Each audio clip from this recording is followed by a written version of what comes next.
आज राज्यामध्ये पुणे, सातारा, रत्नागिरी जिल्ह्याला रेड अलर्ट तर मुंबई, ठाणे, पालघर, रायगडला ऑरेंज अलर्ट जारी। काल दिवसभरात मुंबईमध्ये विक्रमी पावसाची नोंद।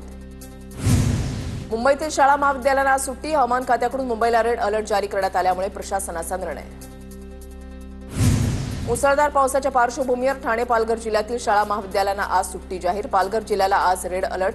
नवी मुंबई, मीरा भाईंदर, पनवेल, कल्याण, डोंबिवली, मनपा क्षेत्रातील शाळांनाही आज सुट्टी। पुण्याच्या दौंडमध्ये संततधार पाऊस सुरू। गेल्या अनेक दिवसांपासून पावसानं दडी मारली होती। पावसाचं आगमन झाल्यानं शेतकऱ्यांमध्ये आनंदाचं वातावरण। रायगडच्या नागोठण्यामधल्या अंबा नदीनं धोक्याची पातळी ओलांडली। नदीची पाणी पातळी सध्या तब्बल 10 मीटरवर। एसटी स्टँड परिसर जलमय। नांदेडमध्ये पावसाचा कहर। मुखेड, रावणगावला पुराचा वेढा। एनडीआरएफसह आर्मीकडून बचाव कार्य सुरू। तारदडवाडीमध्ये कमरे इतक्या पाण्यातून मृतदेह घेऊन जाण्याची वेळ तर मुक्रामाबादेमध्ये 40 ते 50 म्हशी दगावल्या। मराठवाड्यामध्ये एकूण 6 नागरिकांचा मृत्यू। नांदेडमधील 3, बीडमधील 2 तर हिंगोलीमधल्या 9 नागरिकांचा समावेश। तर 1.25 लाख हेक्टर क्षेत्र शेतीचं बाधित झाल्याची प्राथमिक माहिती। पंचनामे सुरू। जालन्याच्या ढवळेश्वर परिसरामधल्या घरांमध्ये पाणी शिरलंय। शिवसेना आमदार अर्जुन खोतकर यांच्याकडून पाणी साचलेल्या भागाची पाहणी। घरामध्ये पाणी असल्यामुळे नागरिकांची तारांबळ। हिंगोलीच्या उंडा नागनामध्ये मुसळधार पाऊस। मधोमती नदीचं पाणी पुलावरून वाहू लागलं। सुरवाडी, निशाणा, धारखेडा, असोदा गावांचा संपर्क तुटला। चिपळूणमधील वाशिष्ठीच्या नदी पाणीपात्रामध्ये वाढ। चिपळूण बाजारपेठेमध्ये पाणी साचायला सुरुवात। नदीपात्राचं पाणी बाजारपेठेमधील सखल भागामध्ये घुसलं। राज्यामध्ये मुसळधार पाऊस। तिवसा, मेहकर, वाशिम, वरोरा, झरी, जामणी, पुसदमध्ये पावसामुळे पिकांचं नुकसान। 4 लाख हेक्टर पिकं बाधित। मुख्यमंत्री फडणवीसांची माहिती। नांदेडच्या हदगाव तालुक्यामधल्या इरापूर गावाला पुराचा वेढा। गावातील 2 कुटुंबांना सुरक्षित स्थळी हलवण्यात आलं। इसापूर धरणातून पैनगंगा नदीमध्ये 71,306 क्युसेकनं पाण्याचा विसर्ग। धुळ्याच्या साक्रीमधल्या काबरा खडक प्रकल्पाच्या दुरुस्तीच्या कामाची चौकशी करण्याची पवारांच्या राष्ट्रवादीची मागणी। गेल्या 2 वर्षांपासून काबराकडे प्रकल्पाच्या सांडव्याची दुरुस्तीचं काम सुरू। काम निकृष्ट दर्जाचं केलं जात असल्याचा आरोप। जळगावच्या बोरनार शिवारामध्ये अतिवृष्टी आणि वादळी वाऱ्यामुळे मका पीक जमीनदोस्त। शेतकऱ्यांचं मोठं नुकसान भरपाई देण्याची शेतकऱ्यांची मागणी। धाराशिव जिल्ह्यामध्ये मुसळधार पाऊस। 108 गावातील 38,000 हेक्टर पिकांचं नुकसान। 53 जनावरांचा पुराच्या पाण्यामध्ये वाहून गेल्यानं मृत्यू। महसूल आणि कृषी विभागाचा प्राथमिक अहवाल समोर।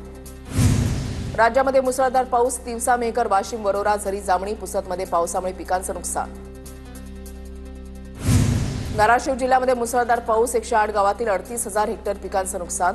53 जनावरांचा पुराच्या पाण्यामध्ये वाहून गेल्यानं मृत्यू। महसूल आणि कृषी विभागाचा प्राथमिक अहवाल समोर। महाबळेश्वर तालुक्यामध्ये कालपासून मुसळधार पाऊस। कोयना, कन्हेर, धोम, उरुमोळी धरणाच्या पाणी पातळीमध्ये मोठी वाढ। महाबळेश्वरमध्ये मागील 24 तासामध्ये 121 मिलीमीटर पावसाची नोंद। संततधार पावसामुळे सिंधुदुर्गमधील बहुतांश नद्या दुधडीवरून वाहू लागल्या। कणकवली शहराच्या दोन्ही बाजूंनी वाहणाऱ्या गड आणि जानवली नद्यांना पूर। वरवडे गावातील संगमावरील बंधारा पूर्णपणे पाण्याखाली। राज्यातील नुकसानीचे 15 दिवसाच्या आत पंचनामे पूर्ण करणार। नुकसानग्रस्तांना लवकरात लवकर मदत करण्यासाठी प्रयत्नशील। घाबरून जाऊ नका, सरकार शेतकऱ्यांच्या पाठीशी। कृषी मंत्री दत्तात्रय भरणेंचं आश्वासन। अतिवृष्टीच्या पार्श्वभूमीवर यंत्रणांनी सतर्क राहण्याचे मंत्री गणेश नाईकांचे जनता दरबारामध्ये निर्देश। गणेश नाईकांचा विष्णुदास भावे नाट्यगृहामध्ये जनता दरबार पार पडला। नवी मुंबईतल्या जनता दरबारामध्ये गणेश नाईक अधिकाऱ्यांवर संतापले। 2000 सालच्या पूर्वीच्या घरावर कारवाई करणाऱ्या अधिकाऱ्यावर गणेश नाईक संतापले। मनपा, सिडकोकडून कारवाईची नोटीस येत असल्याच्या नागरिकांच्या तक्रारी। दशविधीसाठी बेलापूर जेट्टीला मी आमदार निधीमधून शेड आणि रस्ता बांधला। माझ्या कामांवर नवी मुंबई पालिका आणि सिडकोनं स्टे लावला। लोकांनी आता दशविधी कुठे करायचा असा सवाल करत मंदा म्हात्रेंनी अप्रत्यक्षरित्या गणेश नाईकांवर निशाणा साधला। अहिल्यानगरच्या संगमनेरमध्ये संग्राम बापू भंडारे महाराजांच्या कीर्तनाच्या वेळेला अज्ञातांकडून गोंधळ। पोलिसांमध्ये 8 ते 10 जणांच्या विरोधात गुन्हा दाखल। कीर्तनामध्ये राजकीय हेतूनं भाष्य करू नये, बाळासाहेब थोरातांची प्रतिक्रिया। अमरावतीमध्ये काँग्रेसचा मशाल मार्च। मतदार यादीमधील घोटाळा निषेधार्थ मशाल मार्च। मतचोरी करून गैरमार्गानं भाजपनं महाराष्ट्रामध्ये सत्ता काबीज केल्याचा काँग्रेसचा आरोप। धुळ्यामध्ये ठाकरेंच्या शिवसेनेला मोठा धक्का। माजी नगराध्यक्ष महेश मिस्त्री शेकडो कार्यकर्त्यांसह भाजपमध्ये प्रवेश करणार। भाजपा आमदार अनुप अग्रवालांच्या नेतृत्वात मुंबईमध्ये पक्षप्रवेश होणार। सोलापुरात रयत क्रांती शेतकरी संघटना आक्रमक। प्रादेशिक सहसंचालक साखर विभागाच्या कार्यालयामध्ये अधिकाऱ्यांना घेराव। ऊस उत्पादक शेतकऱ्यांना थकीत बिल न मिळाल्यानं रयत क्रांती शेतकरी संघटना आक्रमक। मीरा भाईंदरचे प्रथम नगराध्यक्ष आणि माजी आमदार गिल्बर्ट मेंडोसा यांचं निधन। मीरा भाईंदर शहराच्या गंडीमध्ये गिल्बर्ट मेंडोसा यांनी मुलाची भूमिका बजावली होती। गिल्बर्ट मेंडोसा यांच्या निधनानं राजकीय आणि सामाजिक क्षेत्रामध्ये शोककळा। आजपासून 36 तास अर्ध्या नागपूरचा पाणी पुरवठा बंद. देखभाल दुरुस्तीच्या कामासाठी आज सकाळी 10 वाजल्यापासून 20 ऑगस्टच्या रात्री 10 वाजेपर्यंत पाणी बंद राहणार. कोल्हापूर सर्किट बेंचच्या प्रत्यक्ष कामकाजाला आजपासून सुरुवात. न्यायालयीन कामकाजाच्या निमित्ताने येणाऱ्या पक्षकारांची तपासणी करून कोर्टाच्या आवारामध्ये प्रवेश. जळगावातील उडाण दिव्यांग पुनर्वसन केंद्रामध्ये शाडू माती गणेश मूर्ती प्रशिक्षण शिबिर संपन्न. मूर्तीमध्ये वेगवेगळ्या झाडांच्या बिया घालत विद्यार्थ्यांनी गणेश मूर्ती बनवल्या. शाळांमधील 110 विद्यार्थ्यांचा उपक्रमामध्ये सहभाग.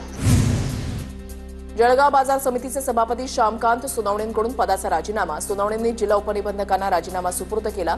यापूर्वीच उपसभापतींनीही राजीनामा दिला, त्यामुळे सभापती आणि उपसभापती दोन्ही पद रिक्त. सांगलीमध्ये द ब्ल्यू बेंच प्रकल्पाचा शुभारंभ. विद्यार्थ्यांमध्ये वाचनाची गोडी निर्माण करण्यासाठी द ब्ल्यू बेंच प्रकल्प सुरू. भविष्यामध्ये महाराष्ट्रामध्ये ब्ल्यू बेंच प्रकल्प राबवला जाईल, द सोसायटी टी कडून विश्वास व्यक्त.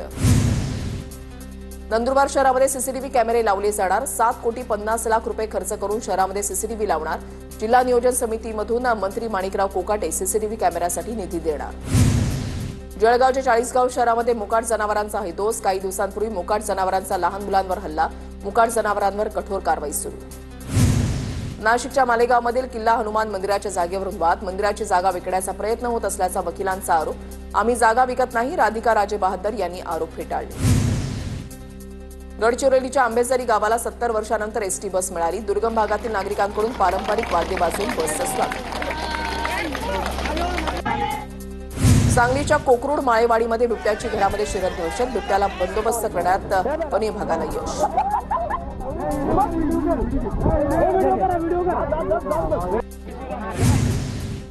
नंदुरबारच्या नवापूर तालुक्यामधल्या बाल अमराई शिवारामध्ये बिबट्या चेरबंद. गेल्या काही दिवसांपासून बिबट्याचा मुक्त संचार. बिबट्यामुळे नागरिकांमध्ये काही दिवसांपासून भीतीचं वातावरण. पुणे मुंडवा परिसरामध्ये पबमध्ये तरुणांचा धिंगाणा. मुंडव्यातील पब विरोधात स्थानिकांचं आंदोलन. पबमधील तरुणांकडून सातत्यानं गोंधळ घातला जात असल्याचा आरोप. हुल्लडबाजी करणाऱ्यांना कारवाई करण्याची नागरिकांची मागणी.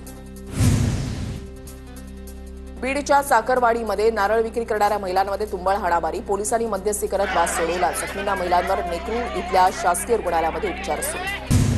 चिपळूणच्या नजीक कालेशा दिवाण बाबा चौक जवळील कब्रस्तानची भिंत कोसळली. सुदैवानं कोणतीही जीवितहानी नाही. मुसळधार पावसामुळे भिंत कोसळली. बीडच्या गेवराईमध्ये 2 वर्षीय मुलीसह आईचा गळफास लावलेल्या अवस्थेमध्ये घरातच मृतदेह आढळला. मालेगाव मजरा गावातील धक्कादायक घटना. पोलिसांकडून अधिकचा तपास सुरू.